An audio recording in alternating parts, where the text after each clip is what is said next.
कर्जमाफीच्या यादीतील रक्कम आणि KYC करताना दिसणाऱ्या रकमेत मोठी तफावत काही ठिकाणी आढळून आहे. खास करून हिंगोलीत अशा खूप तक्रारी आहेत. असं आहे की या संदर्भात पहिल्यांदाच खूप स्पष्टपणे सांगण्यात आलेलं आहे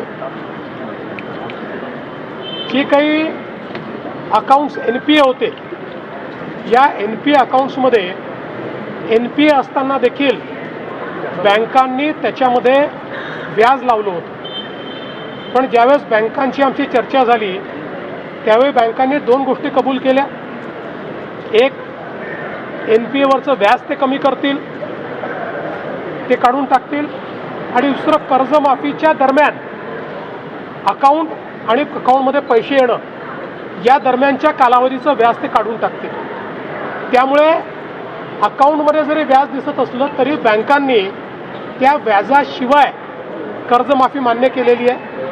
आणि म्हणून आम्ही जी कर्जाची रक्कम आहे ती बँकेत भरतो आहे आणि व्याजाची रक्कम बँक स्वतः त्यातनं काढून घेणार आहे.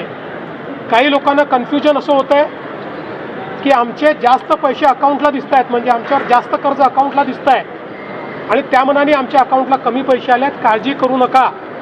2 लाखापर्यंतचा जो अकाउंट आहे या अकाउंटला पूर्ण पैसे आम्ही देणार आहोत.